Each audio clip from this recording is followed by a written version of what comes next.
دشمن شناسی ایک ایسا موضوع ہے جسے بہت خوبصورت طریقے سے ہمارے ممبروں سے ڈیلیٹ کر دیا گیا ہے، خوبصورت طریقے سے کسی اور طرف رخ موڑ دیا گیا ہے، کہیں اور، سادہ سی زبان میں کہوں تو توپیں کہیں اور مڑ دی ہیں، ہماری توجہ بھی وہی ہے، ہم بھی سمجھتے ہیں کہ بس یہی دشمن ہے اور کوئی دشمن نہیں ہے۔ نہیں عزیزان محترم، اگر امام زمانہ ہے تو پھر دشمن بھی زمانے کا وہی ہے جو امام کے مقابلے میں ہے، اس کو سمجھنے کی ضرورت ہے۔ وہ آپ میٹھی میٹھی باتیں سنتے رہیں، آپ بولیں گھر چلے جائیں، آپ کو ایسا تو نہیں ہوگا۔ مجلس شبیر سینے کو تیار کرنے کی جگہ ہے جس میں تیر خود آ کے جکڑ جاتے ہیں، یہ آسان نہیں ہے۔ یہاں پہ اگر آئے تو شجاعت ہے، صرف مظلومیت ہے، سید الشہداء تو نہیں ہے مجلس میں آپ بیان کریں اور گھر چلے جائیں۔ شجاعت ہے، سید الشہداء بھی تو ہے کہ 72 کا لشکر تھا اور ہزاروں کے مقابلے میں ڈٹ گیا، اور ایسا ڈٹا کہ یہ بھی نہیں کہ ایک ساتھ ڈٹا، ایک ایک فرد اپنے وجود میں پوری کائنات تھا۔ زندہ باد، زندہ باد، مرد آباد، مرد آباد، اللہم صلی علی محمد۔ اب یہ ایک ایک شخص آپ دیکھیں، مین خود یونیورس بنا ہوا ہے، چاہے وہ 6 مہینے کا بچہ ہو، اس نے بھی وقت کے حاکم سے اس کا نقاب کھینچ لیا ہے۔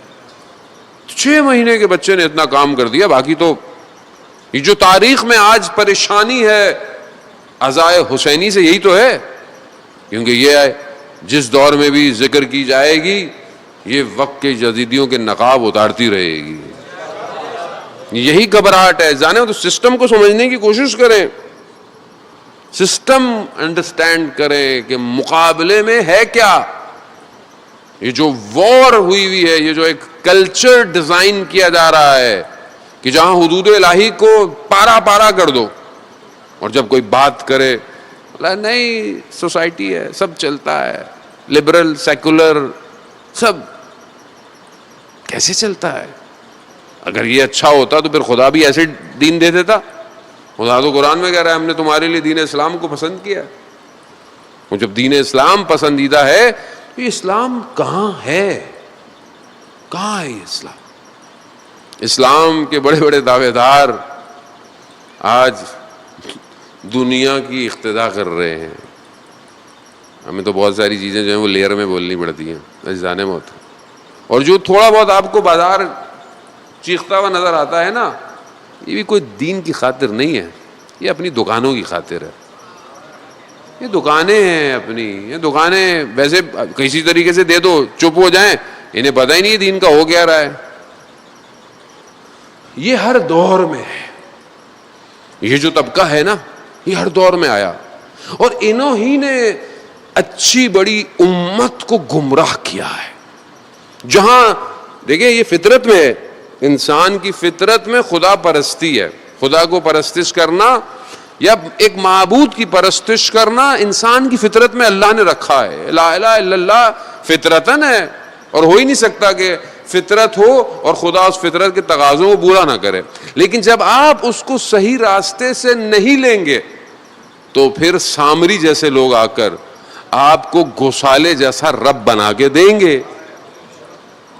یہی تو وجہ ہے۔ اب ایک کتنا بڑا طبقہ دیندار ہے معاشرے کا، رسول سے محبت کرتا ہے، خدا کی عبادت کرنا چاہتا ہے، مگر عجیب سامری نما لوگ معاشرے میں کھڑے ہوتے ہیں، دین کے نام پر لوگوں کے جذبات احساسات بیچ دیتے ہیں اپنے مفاد کی خاطر، اپنے دین کی تعریفیں کر رہے ہیں۔ مگر دین تو ایسا ہے کہ جو چونٹی کا بھی احترام کر رہا ہے۔ دین تو یہ کہہ رہا ہے کہ جنگ ہو، اگر جنگ ہو تو دشمن کے درختوں کو بھی مت جلاؤ۔ یہ کون سا دیندار طبقہ ہوتا ہے کہ جب اگر کوئی بات ہو جائے تو اپنے ہی لوگوں کی دکانیں، گاڑیاں، گھر جل جاتے ہیں. تو دین نہیں ہے یہ، دھوکہ نہ لے. قیامت والے دن جب سب پھنسیں گے تو آپ کیا کہیں گے؟ ہم تو ان کے پیچھے چلتے تھے. تو قرآن خود کہہ رہا ہے جب آپ سب یہ بولیں گے کہ ہم تو اولیاء طاغوت کے پیچھے تھے، تو اولیاء طاغوت کیا کہیں گے؟ ہم تو خود پھنسے ہوئے تھے، ہم نے تو نہیں کہا تھا کہ ہمارے پیچھے چلتے. تو کیا جواب دیں گے آپ؟ جب عقل خدا نے دی ہے تو خود دین کو سمجھیں. لا الہ الا اللہ ہے دین، محبت کا دین ہے. دین دوسروں کے حقوق، دوسرے ادیان کے حقوق کو واضح کر رہا ہے. آپ معاشرے کو دیکھیں کتنا فنیٹک ہے، پتہ ہی نہیں چلتا. کسی پہ الزام لگایا تھا فلانے نے توہین، فلانے نے یہ کیا، اس کے ساتھ ہم کرتے کیا ہیں؟ آپ کا تو اخلاق ایسا ہونا چاہیے کہ اگر کوئی اگر کوئی واقعاً علل اعلان غلطی کر رہا ہے تو وہ اس کی سزا خود اسٹیٹ دیتا ہے، اسٹیٹ ذمہ دار ہے. آپ اپنا پروٹیسٹ کریں، اچھی بات، لیکن آپ یہ دیکھیں کہ ہم ایسا کردار پیش کریں کہ لوگ دیندار ہو جائیں.